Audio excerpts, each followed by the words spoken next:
अहंकार का, मैं ये किया, मैं ये कर सकता हूं, मैं ये करूंगा। अरे अपने आप को प्रभु के चरणों की शरण में दे दे और कर्तव्य का पालन करते हुए भगवत स्मरण कर, बड़ा भला हो जाएगा। राधा वल्लभ भजत भज भली भली सब होए। जितना भला है वो सब भगवान के भजन में है। अगर भजन नहीं किया तो भला नहीं हो सकता। काहे को बोझा लादे है चिंता का, अब आगे क्या होगा? वही होगा जो मंगल भवन रचे हैं। बिल्कुल विश्वास करो। सुनो भरत भावी प्रबल बिलख कहो मुनिनाथ, हान लाभ जीवन मरण जस अपजस विधिहान। जो विधना ने लिख दिया छठी राव के अंग, राय घटे न तिल बढ़े रहुरे जीव निसंग। क्या चिंता करो? चिंतन करो। तुम्हारी ये चिंता, भय, शोक, दुख ये तभी भागेंगे जैसे जैसे श्यामाजू का चिंतन करोगे, जैसे जैसे परमार्थ में आगे कदम बढ़ाओगे। तुम निश्चिंत हो जाओगे, निर्भय हो जाओगे, निशोक हो जाओगे। उदासीन जग में रहे। उदासीन कहते हैं ना किसी को मित्र बनाया ना किसी को शत्रु, सब में विराजमान मेरे प्राण प्यारे हरि हैं। ये क्रूरा अपि पापिनो न च सताम संभास सदृश्याश्चये सर्वान वस्तुतया निरीक्ष परम स्वाराध्य बुद्धिर्मम। ये मेरे आचार्य का आदेश है। जो क्रूर हैं, पापी हैं, दुष्ट हैं, नीच हैं, वो तुम्हें दिखाई दे रहे। मेरी दृष्टि में आराध्य देव श्री राधा वल्लभ लाल, श्री कृष्ण चंद्रजू सबके हृदय मंदिर में हम परमात्मा देखने के लिए चले हैं, ना कि क्रूर, पापी, दुष्ट, निंदक देखने के लिए चले। हम साधना कर रहे हैं सब में परमात्मा का अनुभव करने के लिए। जड़ चैतन्य कछु नहीं दिखे, जहां दिखे तहां श्याम खड़े। ये सिद्धि है, ये साधना की परिपक्व अवस्था है कि अपने इष्ट को वासुदेवा स्वरमिति सामहात्मा सुदुर्लभा। हम उस मार्ग के पथिक हैं। सत्संग सुने तो बहुत सावधान होकर सुने। एक एक शब्द रहस्यपूर्ण होता है। भैया चाहे हीटर गर्म करे, चाहे फ्रिज ठंडा करे, चाहे एसी ठंडा वातावरण कर दे या हीटर गर्म वातावरण कर दे, बिजली दोनों में एक ही है। जो देखने वाला है कि हीटर का कारण बिजली, तो कूलर का कारण बिजली, फ्रिज का कारण बिजली, एसी का कारण बिजली, वो केवल बिजली देख रहा है कि इन यंत्रों में चलने की सामर्थ्य नहीं, ये बिजली से चल रहा है। लेकिन उस यंत्र का प्रभाव है कि वो गर्मी फेंकता है, उस यंत्र का प्रभाव शीतलता फेंकता है, पर दोनों का कारण बिजली है। ऐसे ही इस जड़ चैतन्य में, इस सत असत में, इस उच्च और नीच में, महात्मा और दुरात्मा में क्रियाएं जमीन आसमान का अंतर। पर साधक क्रिया दर्शन नहीं करता, साधक कारण तत्व को देखता है। तो कारण श्री हरिवंश भनम, कारण परम तत्व वही है, दूसरा नहीं। तुम्हारी दृष्टि स्थूल को देख रही है, शरीर और क्रियाओं को देख रही है, और संत और साधक भगवत मार्ग के पथिक उस तत्व का दर्शन करने निकले, तभी उन्हें तत्वदर्शी महात्मा कहा जाता है। इसीलिए अनाधिकारी संतों के वचनों का गूढ़ रहस्य न जानकर वो मनमानी आरोप थोप करके उनकी निंदा करके नरकगामी होता है। तो कह रहे हैं उदासीन जग में रहो। तुमसे कोई मित्रता का व्यवहार करे तो जय जय, और शत्रुता का व्यवहार करे तो जय जय, क्योंकि उसकी मति है। लेकिन मित्र और शत्रु व्यवहार है, लेकिन परमार्थ में नहीं। परमार्थ में वही परमात्मा तत्व उसके हृदय में बैठा है, वही परमात्मा तत्व मित्र के हृदय में बैठा है। सबके हित की, सबका मंगल, ये परमार्थ के पथिक। ऐसे पापी से आपको बात नहीं करनी चाहिए, आपके यहां नहीं आना चाहिए। कौन पापी है? पापी कौन है? हमारी समझ में पापी उसे तुम कहते हो जो भूल गया है, अपने स्वरूप को भूल गया, भगवान का विस्मरण हो गया, वही माया के गर्त में गिर गया। तो हम लोगों का कार्य क्या है? भूले हुए को स्मृति प्रदान करना। ये जो ज्ञान है ये स्मृति प्रदान करता है। नष्टो मोहा स्मृति लब्धा तत्प्रसादान मयाच्युता। तो संतों के हृदय में बैठ के कौन बोलते हैं? गोविंद ही तो बोलते हैं। तो गोविंद की वाणी क्या करती? नष्टो मोहा, मोह का नाश करके और भगवत स्मृति जागृत कर दे। पापी से घृणा मत करो, उसका पाप दूर हो जाएगा तो महात्मा हो जाएगा। कोई दुरात्मा नहीं है, भूल है, भ्रम है, अज्ञान है, अविद्या है, इसका नाश हो जाए तो महात्मा ही है, वो परमात्मा ही है। यही बात समझने के लिए तो साधना की जाती है। इसलिए ना किसी से द्वेष करो, ना किसी से राग, ना किसी से अपनापन, ना किसी से परायापन, सब में एक श्री भगवान विराजमान है। ये सारा संसार स्वयं श्याम सुंदर बने हुए हैं। मत्ता परतरम नान्यत किंचिदस्ति धनंजय। हे अर्जुन, मेरे सिवा कुछ नहीं है, मैं ही मैं हूं। तो कह रहे फिर काहे को किसी से वैर करते हो, काहे किसी की निंदा करते हो। वो बैठा मुस्कुरा रहा है सच्चिदानंद की मैं छुपा छुपी का खेल खेल रहा हूं, तू पहचानने चला था, कहां पहचान पाया। मैं इस चादर को ओढ़े हुए जड़ चैतन्य की मैं ही विराजमान हूं, मुझको ढूंढ लो। संत खोजी होते हैं, क्या खोजते हैं? उसी परम तत्व को जो सब में विराजमान है। उपासक अपने में कभी अहंकार न करे, जब अच्छे सद्गुण दिखाई दे तो हरि गुरु का प्रसाद है। अपने से गलती हो जाए तो उसे भगवान की इच्छा ना माने, ये हमारा अज्ञान है, हमारी गलती, हमारा दोष है, और उस दोष का प्रायश्चित करे, दंड दे, क्षमा ना करे। दूसरों को भले क्षमा कर दे, अपने मन को क्षमा ना करे। जो अपने मन को सब क्षमा करते, सब दूसरों के जरा से दोष को क्षमा नहीं कर सकते, अपने पहाड़ जैसे पाप को भी क्षमा कर देते। यहां सिद्धांत उल्टा है। परमार्थ का पथिक अपने राय भर के भी दोष को पहाड़ के समान मानकर उसका प्रायश्चित करता है, और दूसरे के पहाड़ के समान दोष को भी राय के समान भी नहीं मानता है। यह परमार्थ के पथिक का स्वभाव होता है। हमारे से अच्छा बन गया श्री गुरुदेव की कृपा, श्री लाडली जी की कृपा। बुरा हो गया ये मेरी गलती, मेरी वासना है, ये मेरा अहंकार है कहीं जो मेरे से गलती करवा दिया। यही बात गोस्वामी तुलसीदास जी कहते हैं। सच्चा साधक कभी क्षमा नहीं करता अपने को, उसको प्रायश्चित गुरुजनों से मिलकर निश्चित करता है। जाओ इतने दिन व्रत रहो, परिक्रमा लगाओ, ये सब दंड मन को मिल रहा है, मन निर्मल होगा। अपने पापों को तो प्रायश्चित नहीं करते, दूसरे की जरा सी गलती को पहाड़ जैसा वर्णन कर देते। ये भगवान के दास नहीं होते, ये भगवत विमुख जन होते हैं। अगर आपके साथ कोई व्यवहार अनुकूल कर रहा है या प्रतिकूल, तो आप क्रिया को मत देखो, अनुकूल प्रतिकूल, कारण तत्व को देखो। हृदय में बैठा हुआ और प्रेरक रघुवंश विभूषण भगवान प्रेरणा कर रहा है। क्यों? क्योंकि मुझे वह अनुकूल प्रतिकूल से ऊपर उठाना चाहता है। इसलिए अनुकूल प्रतिकूल परिस्थिति सांसारिक पुरुष को हर्ष या शोक देती है, लेकिन भक्त को या भगवत मार्ग के पथिक को नहीं, क्योंकि वो कारण तत्व को देखता है। तब ये तिरस्कार अपमान निंदा देते हैं। जिसको प्रभु अपना लेते हैं उसके जीवन में ये जरूर कृपा करके आते हैं, तिरस्कार अपमान निंदा। क्यों? क्योंकि इसका एक चिपकाव का स्वभाव है। कोई जरा सा प्यार करे बस वो मान लेता ये मेरा। कोई वस्तु अच्छी लगी, चिपक गया बस उस वस्तु को, इसके बिना मैं नहीं जी सकता। जो वस्तु व्यक्ति स्थान के प्रति ममता है, आसक्ति है, लगाव है, ये तिरस्कार अपमान और निंदा के द्वारा दूर होता है। जब निंदा हुई, तिरस्कार हुआ, अपमान हुआ, जैसे बिल्व मंगल जी का तिरस्कार कर दिया, कट वचन बोले चिंतामणि ने, तो भगवान की तरफ कदम बढ़े। नहीं, जीव का जो मन है वो चिपकू स्वभाव का है, वो आसक्ति, वो ममता, वो राग कर लेता है। जरा सा बोल दे, जरा सा अनुकूल हो जाए तो वो उसी में राजी हो जाता है कि ये मेरा है। प्रभु ऐसा होने नहीं देते, बड़े कृपालु हैं, अपने जन को फंसने नहीं देते। इसलिए वहां से प्रतिकूलता दिलाते हैं, तिरस्कार दिलाते हैं, कटुवचन दिलाते हैं, तब वो फिर चैतन्य होता है। अरे नहीं, इस जगत में कोई नहीं, हरि के सिवा मेरा कोई, फिर हरि की तरफ भागता है। तो कह रहे कि ऐसी भगवान की अहेतुकी कृपा है कि जब जीव को भगवान अपनाते हैं तो तिरस्कार अपमान निंदा देते हैं। घबराओ मत, उतना ही देंगे जितने में तुम परिपक्व हो जाओगे। तुम्हारा पतन नहीं हो सकता, तुम इतना दुखी नहीं हो सकते कि परमार्थ छूट जाए। ए भाई, जिनको मिल गया हो तो छोड़ना मत कि पड़ोसी ठीक नहीं है, व्यवस्था ठीक नहीं है, कोई सेवा करने वाला नहीं। एक सोच बनी रहती है उपासकों के अंदर, बहुत पहले की बात है और अब भी वर्तमान में कुछ साधकों में हो सकती है। उसके निवारण के लिए हम प्रार्थना करते हैं। एक बार एक साधक ने कहा कि महाराज जी आप हो तो हमारा जीवन आपके शासन से सही चल रहा है, कल जब आप नहीं होंगे तो आपका शासन नहीं होगा। आज उसका समाधान सबके लिए कह रहे हैं जिन साधकों के अंदर है। आप किसी मनुष्य की शरण में हो क्या? पहला हमारा प्रश्न है उन साधकों से जिनके हृदयों में ये बात है कि अगर सामने से ये शरीर चला जाएगा तो हमारी साधना बाधित हो जाएगी, हम एक असहाय, असमर्थ, अनाथ हो जाएंगे। तो हम ये पूछना चाहते हैं आप पांच भौतिक शरीर के शरणागत हुए हैं क्या? तो उत्तर आएगा नहीं, क्योंकि कोई शरीर का शरणागत नहीं होता है। शरीर परिवर्तनशील, नाशवान, प्रतिपल नष्ट हो रहा है। आप किसकी शरणागत हो?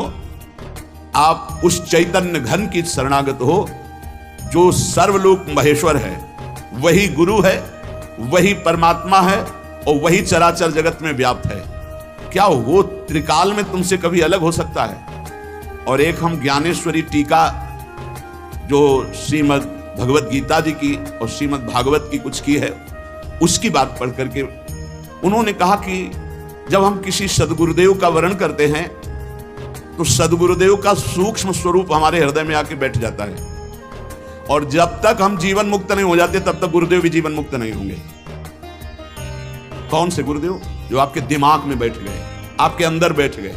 एक शरीर है और एक तत्व है, और तत्व सशरीर तुम्हारे अंदर समा गया है। आप देखो महाराज जी ने बात कही थी, तो महाराज जी सामने दिमाग में है और उनकी बात सामने है। ये पूरे जीवन तुम्हारी रक्षा करेंगे। और भरण पोषण ना कुछ हमारा था, ना है, न रहेगा।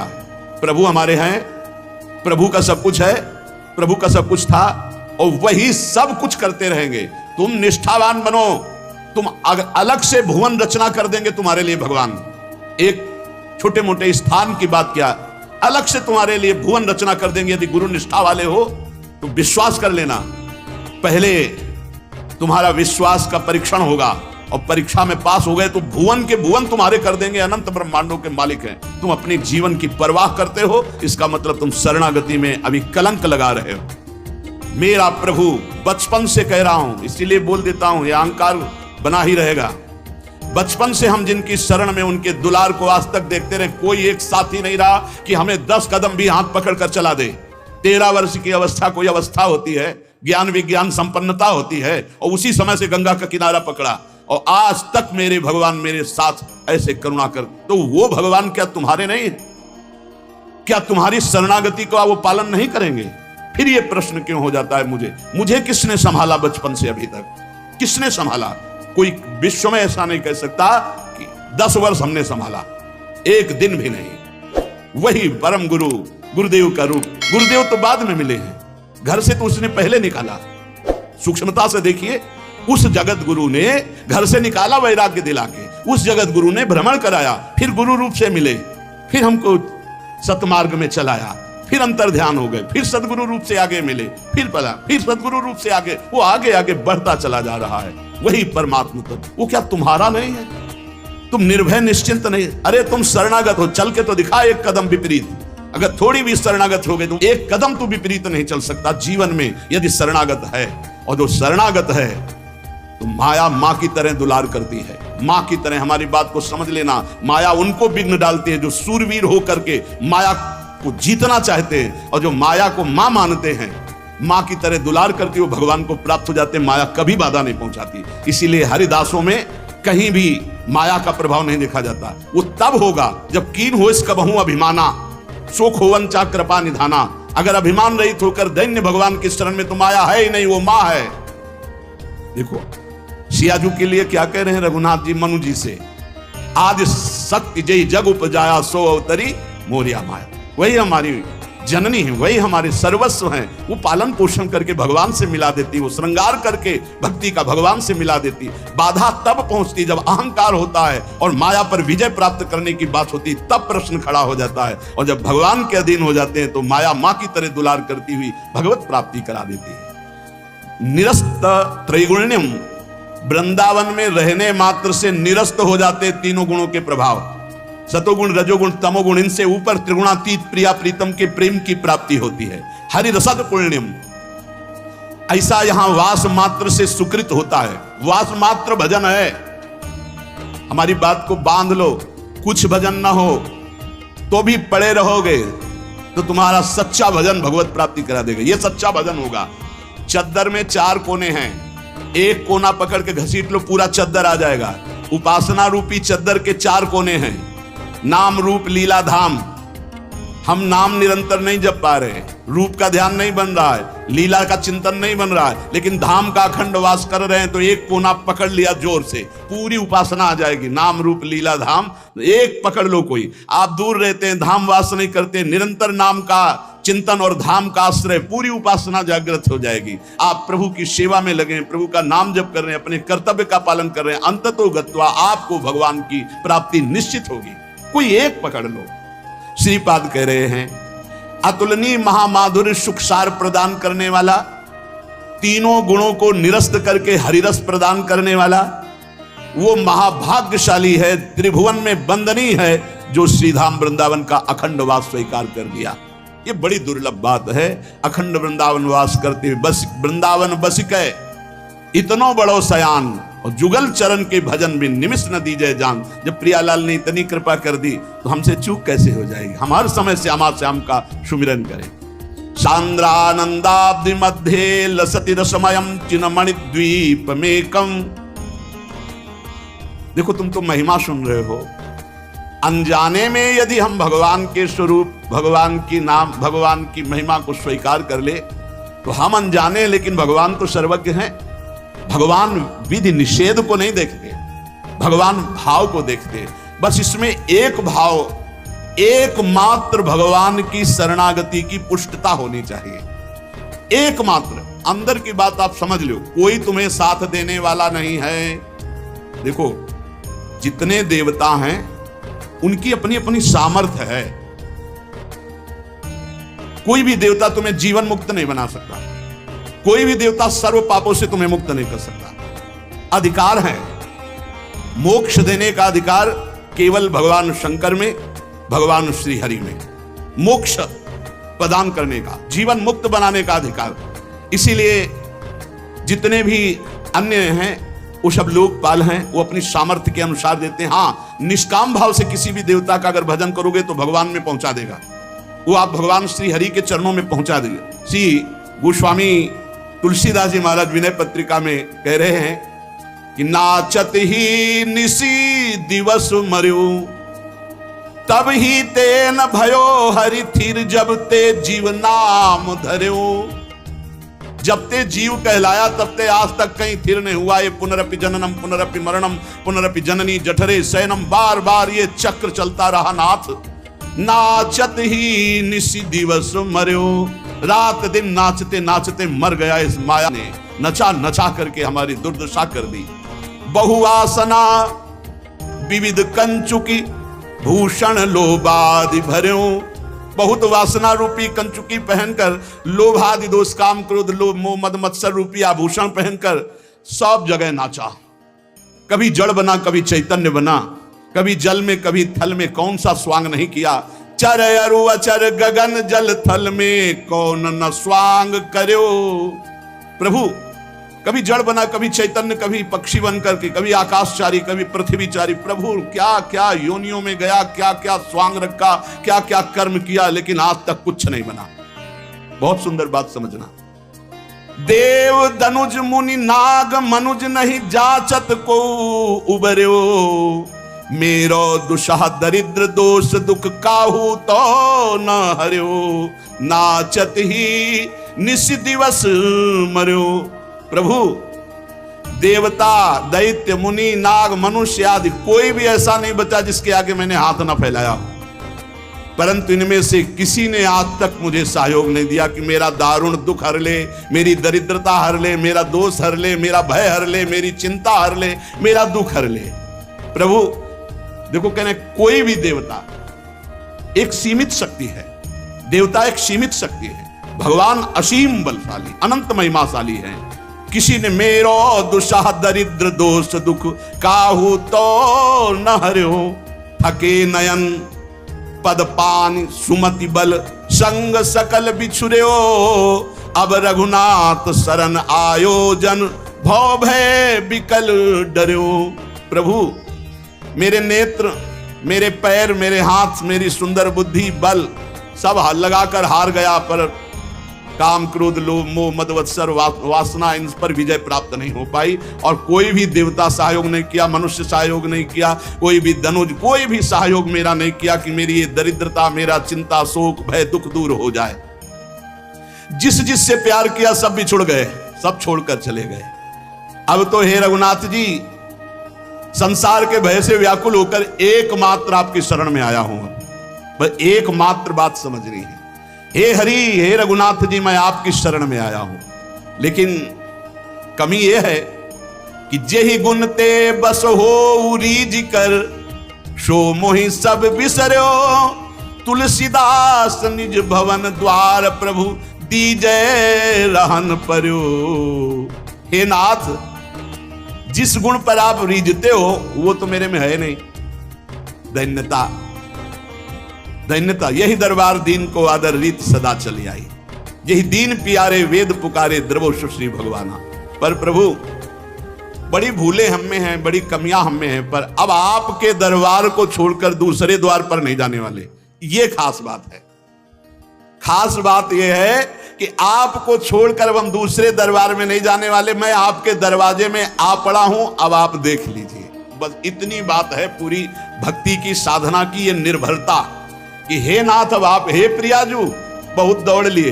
तभी आपसे कहते हैं कि हम केवल अंधविश्वास या पूरी भावुकता में नहीं बोलते, बहुत दौड़ लिए, दौड़कर थक गए। जब थक गए तब प्रियाजू ने कहा देखो ये ठौर है जहां शांति और विश्राम मिलता है। उस ठौर पर जब पहुंचे तो उस ठौर का नाम है राधा राधा राधा राधा, परम विश्राम। अब एक ही बात हमारी अगर पकड़ पाओ, कुछ बने ना बने तुम्हारे अंदर एक अहंकार आ जाए, हमारे माई श्यामा जी, बस ये बात तुम बैठा लेना, अभी बाद में देख लेना। ये बात अगर भूलोगे नहीं तो वृंदावन की भूमि से बैठ करके कह रहे हैं कि ये बात वो बात है जिसे श्री स्वामी हरिदास जी महाराज कह रहे हैं, कहा काओ एक जीव सखीरी बात की बात की बात। ये बात की बात की बात तुम्हें बात बात में पहुंचा देगी निकुंज में। हमारे माई श्यामा जी को, हमारे प्रभु का एक आंतरिक स्वभाव है जो वही पकड़ाते हैं फिर पकड़ में आता है। ताम साधक बिल्कुल बेपरवाह और मस्त हो जाता है जब वो बात समझ लेता है। प्रभु ने समझाया है, प्रभु जितने भी साधन हैं इनको तो फल रूप में देते हैं, लेकिन जब कोई प्रभु के गले पड़ जाता है तो अपने आप को देते हैं। प्रभु को गले पड़ना क्या है? हे नाथ मैं आपका, पक्का अंदर से, हे प्रियाजू मैं आपकी, आप हमारी। बोले तुम हमारे लायक तो हो नहीं, कोई गुण तो है नहीं। तो हम तो पहले कह रहे थे कि हम कोई पहले गुणी थे क्या? जब आपने घसीटा है, पहले तो और अवगुणी थे, तो अवगुणी समझकर घसीटा, तो अब हृदय में आ गया कि आपके सिवा हमारा कोई नहीं है। आपसे सच्ची कह रहे, इसी से भगवत प्राप्ति होती है, इसी से भगवत प्राप्ति। जो ही जीव भगवान की शरण में हुआ, आप सोचो जो सीधे राम नहीं कह पा रहे थे वो ब्रह्म ऋषि हो गए। अगर आप नाम जप रहे हैं, भगवान के आश्रित हैं, आपको भगवत प्राप्ति नहीं होगी, कैसी बात कर रहे हो? निश्चित भगवत प्राप्ति हो जाएगी। हम जगह जगह की पकड़ करके बात आपको कह रहे हैं। गोस्वामी जी भी बहुत चैलेंज पूर्वक कह रहे हैं, बिगड़ी जन्म अनेक की अब ही सुधरे आज। भला आज कौन सी साधना कर लोगे? आज ही नहीं, अब ही, अभी क्या साधना हो जाएगी? बहुत सूक्ष्म विषय है, अगर इसे समझ लो तो चौड़ी छाती करके घूमो, भगवत प्राप्ति हो जाएगी। बिगड़ी जन्म अनेक की अब ही सुधरे आज, आज वो अभी सुधर जाएगी, अभी भगवत प्राप्ति के तुम लायक हो गए। क्या?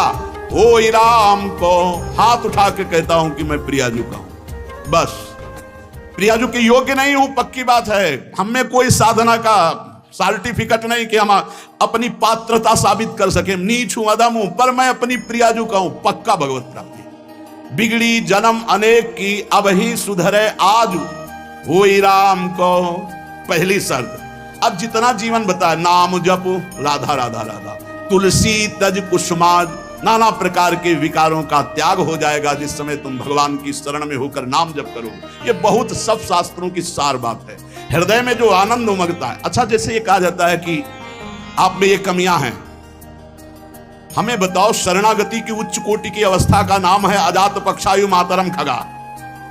बहुत ध्यान से सुनना, शरणागति की उच्च अवस्था का नाम है अजात पक्षा एवं मातरम खगा, अर्थात वो पक्षी जिसके पंख नहीं निकले, वो घोंसले में बैठे केवल मां की बाट जोहता रहता है, वो कौन सा उड़कर साधन करेगा? तो ऐसे हम बिना पंख के पंछी के बच्चे की तरह हैं, हम केवल राधा राधा बाट जो रहे हैं अपनी श्री जी की कृपा की, निश्चित भगवत प्राप्ति। भगवत प्राप्ति बड़ी बड़ी साधनाओं से भी नहीं होती, और भगवान के आश्रित होने वाले जटायु को भी जो प्राप्त हो गई, जो भगवान की कृपा से भीलों को, कोल भीलों को प्राप्त हो गई, जो भगवान की कृपा से ऐसी उच्च अवस्थाएं असुरों को दे दी भगवान ने, आप चिंता ना करें, आप चिंतन करें और ये ठसक रखें। देखो शरीर कितने दिनों का कोई भरोसा नहीं, और अभी ठसक कर ली तो श्री जी मिलेंगे। हमारी बात को पकड़ लो, पकड़ लो। हम श्री जी के थे, श्री जी के हैं, श्री जी के रहेंगे, भूल के जगत को अपना मान लिया। बस यही भूल मिटाने के लिए हमको श्री जी के लिए साधना की जरूरत नहीं। तो साधना क्यों बताते हो? असाधन न करो, इसलिए असाधन से हटने के लिए साधना है। और अगर वो भी नहीं कर पा रहे हो तो वहीं पड़े पड़े पुकारो, जहां हो वहीं से उठा लिए जाओगे। नहीं, जैसे कोई डूब रहा है तो एक होता तैर के जाना, एक होता नाव लेके जाना, एक होता हेलीकॉप्टर से सीधे वहीं उतरे हो, बेल्ट बांधे हो, सीधे उड़ के चले गए। तो अगर तुम तैर नहीं पा रहे हो, एकदम डूबने की स्थिति में हो, वहीं से पुकारो राधा राधा राधा, कृपा रूपी हेलीकॉप्टर में बैठा ले जाओगे खींचे। विश्वास कर लो। हम ये छाती की बात कहते हैं, अब हमारे पास शब्द नहीं है जो हमारे अंदर हो रहा है हम तुम्हें बता पावे। वो ऐसे जब करे तो जान लेना वाणी असमर्थ है, बोल नहीं पा रहे। केवल कृपा, अमोघ कृपा, मेरी लाडली कृपा समुद्र है। दयालुता कृपालुता, अगर उनकी दयालुता कृपालुता न हो तो हमारे आचरण ऐसे नहीं कि हम जहां बैठे हैं बैठने की योग्यता नहीं हमारी। हमारी बैठने की, हम धाम में बैठे हैं, धाम में प्रियालाल का जस सुन रहे हैं, ये अत्यंत दुर्लभ बात है। सुत दाराधन लक्ष्मी पापियों के घर को ये जो हमें प्राप्त है ये केवल कृपा से। तो जिन्होंने इतनी कृपा की है वो कंजूस नहीं है, वो और कृपा करके हमें स्वयं मिल जाएंगे। हम वहां तक नहीं पहुंच सकते, वो हमारे तक आ जाएंगे। हमारे मन बुद्धि वहां नहीं पहुंच सकते, वो हमारे मन बुद्धि में आसन जमा लेंगे। उनके लिए कोई नियम नहीं है, हमारे लिए वो अतर्क हैं, हमारे लिए वो अनंत महिमाशाली बहुत दूर है, लेकिन उनको हमारे मन में आने के लिए, हमारी बुद्धि में समाने के लिए कोई देर नहीं है। इसलिए हम श्री जी के यहाँ ये ठसक बैठा लें और जितना जीवन है राधा राधा राधा नाम पुकारे, बेपरवाह रहे। भगवत प्राप्ति तो श्री जी की कृपा से पक्का इसी जन्म में हमारा काम हो जाएगा। बस हम इधर उधर ना भटके, हमारी श्री जी, हमारी लाडली जी बस ये ठसक रखे, सारा काम हो जाएगा। हम शास्त्र सम्मत बात करें, बड़े बड़े महापुरुषों के जीवन चरित्रों में एक बात पकड़ने को आई, अनन्य निष्ठा, अपने इष्ट देव के प्रति अनन्य प्यार। और वही प्यार जागृत हो जाएगा जब मेरी महारानी श्री राधा रानी मेले बल सी वृंदावन रानी राहो को काहू मने दिए, मेरे प्राणनाथ श्री श्यामा शपथ करो त्रंछे हरिवंश महाप्रभु के। ये महामंगल मोदमयी स्थिति आ जाएगी। अभी तो जबान से कह रहे हैं, फिर हमारे हृदय से, फिर रोम रोम से निकलेगा हमारे माई श्यामा को राज।